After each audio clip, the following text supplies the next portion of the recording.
നിങ്ങളുടെ ഇഷ്ട പരമ്പരകൾ എക്സ്ക്ലൂസീവായി സൺ നെക്സ്റ്റ് ആപ്പിലൂടെ തികച്ചും ഫ്രീ ആയി ഇപ്പോഴേ ആപ്പ് ഡൗൺലോഡ് ചെയ്യൂ. അവളെന്താ നമ്മളോട് ഈ കാര്യം പറയാതിരുന്നു? അവനെയൊക്കെ വെട്ടി അറിയായിരുന്നില്ലേ ഞാൻ? അതേടാ, നീ അങ്ങനെ തന്നെ ചെയ്യുമെന്ന് ഉറപ്പുള്ളത് കൊണ്ടാ ഭാവന നിന്നോട് സത്യം പറയാത്തത്. അപ്പൊ അമ്മയ്ക്ക് സത്യം അറിയായിരുന്നു? അറിയാമായിരുന്നു. അതുകൊണ്ടല്ലേ അവൾ ഇവിടുന്ന് പോകാൻ നിന്നപ്പോ ഞാൻ തടയാതിരുന്നത്. നിങ്ങളൊക്കെ ആരെയാ അമ്മ പേടിക്കുന്നത്? ഭാവനെ അവരെ ഉപദ്രവിച്ചിരുന്നെങ്കിലോ? ഭാവനെ ഉപദ്രവിക്കണമെന്ന ഉദ്ദേശത്തോടെ അല്ല ആ മഹേന്ദ്ര ശർമ്മ ഭാവനെ പിടിച്ചോണ്ട് പോയത്. അയാളുടെ മകനെ കണ്ടുകിട്ടുന്നതിന് വേണ്ടിയാ. അതിന് ഭാവനെ എന്തിനാ പിടിച്ചോണ്ട് പോകുന്നത്? പലർക്കും ലക്ഷ്യമാണ് സേതു പ്രധാനം, മാർഗമല്ല. ലക്ഷ്യം നേടാൻ വേണ്ടി അവർ ഏത് മാർഗവും സ്വീകരിക്കും. അമ്മയും ബുദ്ധിപൂർവ്വം തന്നെ നിന്നു അല്ലേ? അതേ മായ, ഒന്നും കാണാതെ അവൾ അങ്ങനെ ഒരു തീരുമാനം എടുക്കില്ല എന്നുള്ളത് എനിക്ക് നല്ല വിശ്വാസം ഉണ്ടായിരുന്നു. സേതു, നിനക്ക് അവളോട് ദേഷ്യമൊന്നും തോന്നണ്ട.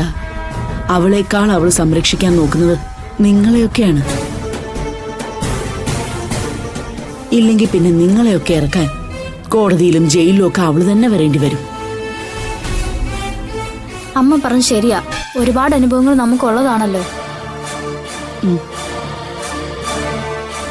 സേതു, നടന്നതൊക്കെ നല്ലതിനു വേണ്ടിയാണെന്ന് മാത്രം വിചാരിച്ചാൽ മതി. നിന്നോട് സത്യം പറയാതെ മറച്ചു വെച്ച അതേ ഭാവന തന്നെയാ നിന്നോട് ഇക്കാര്യം പറയാൻ എന്നോട് പറഞ്ഞത്.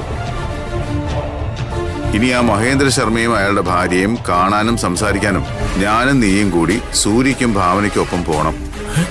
എന്തിന്? അതാണ് സേതു. ഭാവന എല്ലാത്തിനും ഒരു വഴി കണ്ടിട്ടാണ് നമ്മളെ വിവരം അറിയിച്ചത്. ഇവിടെ ശക്തിയല്ല ഭാവന ഉപയോഗിച്ചത്, ബുദ്ധിയാ.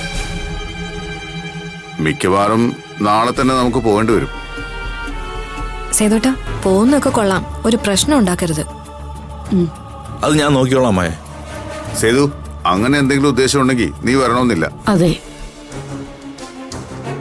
ഇപ്പൊ നമുക്കും ആവശ്യം മാനസയുടെ ഉദ്ദേശം. സുനിൽ എന്ന് പറയുന്ന ആ ചെറുപ്പക്കാരൻ എവിടെ? അവൻ ജീവിച്ചിരിപ്പുണ്ടോ? അതോ ആരെങ്കിലും കൊന്നോ? പറയാൻ പറ്റത്തില്ലല്ലോ വലിച്ച. ചിലപ്പോ അജയനും ഭാര്യയും മോളും കൂടെ അവനെ കൊന്നു കാണും.